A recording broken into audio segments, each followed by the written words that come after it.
Hello दोस्तों, स्वागत है हमारे यूट्यूब चैनल में। और आज मैं आपके सामने प्रस्तुत करने जा रहा हूँ एक पाठ जिसका नाम है घीसा, जो कि महादेवी वर्मा द्वारा रचित है। गंगा पार झुंसी के खंडर और उसके आसपास के गांवों के प्रति मेरा अकारण आकर्षण रहा है। दूर पास बसे गांव घरों से बेल बूटेदार कपड़े पहने, नगदार चूड़ियों और गिलट के कड़े युक्त हाथों में घड़े भरकर लाती औरतें अपनी मुस्कान से हमारे अंतर पर सेतु बना देती। दिन भर पशुओं के पीछे दौड़ते और गिल्ली डंडा खेलने वाले निठल्ले लड़के भी नजर बचाकर मुझे देखते। कह नहीं सकती कि कब और कैसे मुझे उन बालकों को कुछ सिखाने का ध्यान आया और बिना किसी चिर परिचित समारोह के मेरे विद्यार्थी पीपल के पेड़ की घनी छाया में मेरे चारों ओर एकत्र हो गए।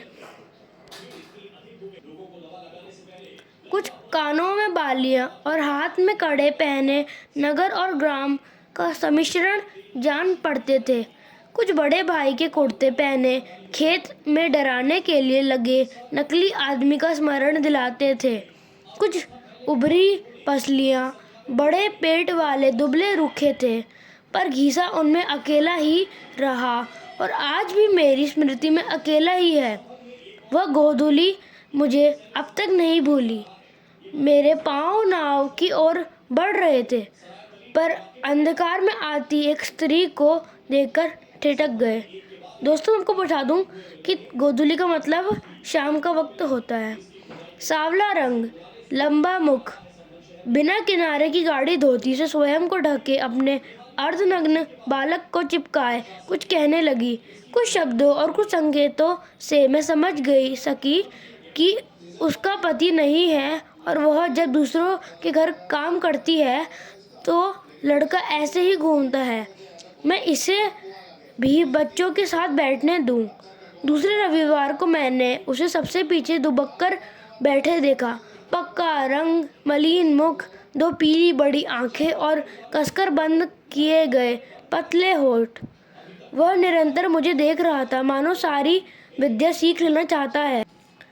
धीरे धीरे मुझे पता चला कि घीसा बाप के मरने के बाद पैदा हुआ था। उसका पिता हैजे से चल बसा था। गांव वालों ने मेरा मन फेरने के लिए अनेक बातें बताई, पर घीसा इससे मेरे और निकट आ गया। पढ़ने, समझने, याद करने, किताबों को साफ रखने में उसके समान कोई चतुर ना था। कभी कभी उसे उसकी माँ से मांग लेने का मन करता था। शनिवार के दिन वह अपने छोटे दुर्बल हाथों से पीपल की छाया को गोबर से लीप आता। रविवार को माँ के मजदूरी पर जाते ही फटे कपड़े में रोटी नमक दबा गंगा तट पर आ बैठा। जैसे ही उसे मेरी नीली सफ़ेद नाव की झलक दूर से दिखाई पड़ती, वह अपनी पतली टांगों पर तीर के समान बढ़ता हुआ जोर से कहता, गुरु साहब, और पेड़ के नीचे पहुंच जाता। पेड़ की नीची डाल पर रखी मेरी शीतल पाटी झाड़ पोंछ कर बिछाई जाती। सूखी स्याही की दावत और टूटे निब वाली कलम पेड़ के कोटर से निकालकर यथास्थान रख दी जाती और कुछ विद्यार्थी मेरे स्वागत के लिए प्रस्तुत हो जाते। महीने में 4 दिन ही मैं वहां पहुंच पाती थी। मुझे आज भी वह दिन नहीं भूलता जब मैंने कपड़ों का प्रबंध किए बिना बच्चों को सफाई का महत्व बताया था। दूसरे रविवार को कुछ बच्चे गंगा जी में मुंह इस तरह धोकर आए थे कि मैल रेखाओं में बढ़ गया था। कुछ मैले फटे कुर्ते घर पर रखकर अस्थि पंजर रूप में ही आ गए थे, पर घीसा गायब था। लड़के कानाफूसी करने लगे। पूछने पर पता चला कि घीसा की माँ को रात ही मजदूरी के पैसे मिले हैं। सुबह वो काम छोड़कर साबुन लेने गई है और घीसा अभी कपड़े धो रहा है। घीसा नहा धोकर गीला अंगोछा लपेटे, आधा भीगा कुर्ता पहने अपराधी की तरह सामने आकर खड़ा हो गया। तब आंखें ही नहीं, मेरा रोम रोम गीला हो गया। एक दिन ना जाने क्या सोचकर मैं विद्यार्थियों के लिए 5-6 सेर जलेबियां ले गई। छीना झपटी के कारण किसी को 5-6 से ज़्यादा नहीं मिली। घीसा वहाँ से खिसक गया। पता चला कि 2 माँ के लिए छप्पर में छिपा आया। एक उसने अपने पाले हुए कुत्ते को दी और 2 खुद खा ली। और चाहिए कि उत्तर में बोला, कुत्ते को कम मिली है, गुरुजी चाहें तो उसे दे दें। होली के बाद उसे ज्वर हो गया। ज्वर का मतलब होता है बुखार।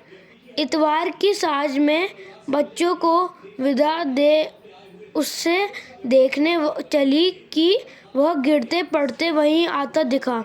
घीसा मुझे रोकने की जिद करने लगा। उसे टूटी खाट पर लिटाकर मैं लौटी। उसके कुछ दिन उपरांत वह अच्छा हो गया। मैंने उस दिन तीसरे पहर से संध्या तक वहाँ रहने का निश्चय किया था, परंतु पता चला कि घीसा आंखों को मलता, पुस्तक से धूल झाड़ता, सुबह से पेड़ के नीचे बैठा है। मेरे जाने की खबर से बच्चे उदास थे। वे जानते थे कि तबीयत खराब होने के कारण मैं कब लौटूंगी, कुछ पता नहीं। 1-2 दिए जल उठे थे। घीसा को उर्फ साहिब को विदा करना था।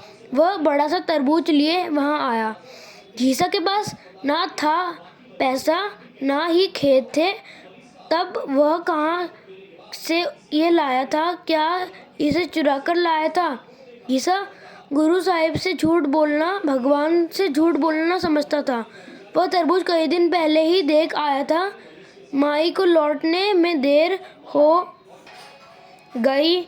उसे अकेले ही खेत पर जाना पड़ा। खेत वाले ने कहा, पैसा नहीं है तो कुर्ता दे जाओ। इससे वह कुर्ता दे आया। तरबूज सफ़ेद ना हो इसलिए कटवाना पड़ा। मीठा है या नहीं यह देखने के लिए उंगली से कुछ निकाल भी लेना पड़ा। गुरु साहिब ना लेंगे तो घीसा रात भर रोएगा, छुट्टी भर रोएगा। वह रोज नहा धोकर पेड़ के नीचे पड़ा पाठ दोहराता रहेगा ताकि छुट्टी के बाद पूरी किताब पट्टी पर लिखकर दिखा सके। बातें सुनकर उस बालक के सिर पर हाथ रखकर मैं भाव विभोर हो चली। उस तट पर किसी गुरु को किसी शिष्य से कभी ऐसी दक्षिणा न मिली होगी। मुझे उस दक्षिणा के सामने संसार के सारे सुख फीके जान पड़े। लेखिका महादेवी वर्मा। लेखिका परिचय। महादेवी वर्मा का जन्म सन 1907 में उत्तर प्रदेश के फरुदाबाद में हुआ था। वे प्रयाग के महिला विद्यापीठ में प्राचार्य थी। उन्होंने लड़कियों की शिक्षा के लिए काफ़ी प्रयास किए। सन 1987 में छायावाद की एक प्रमुख आधार स्तंभ महादेवी जी का निधन हो गया। वे पद्य एवं गद्य दोनों ही लिखती थी। इन्हें ज्ञानपीठ पुरस्कार तथा पद्म विभूषण से सम्मानित किया गया है। नीरजा, यामा, दीपशिखा, निहार, स्मृति की रेखाएं, अतीत के चलचित्र आदि उनकी प्रसिद्ध रचनाएं हैं।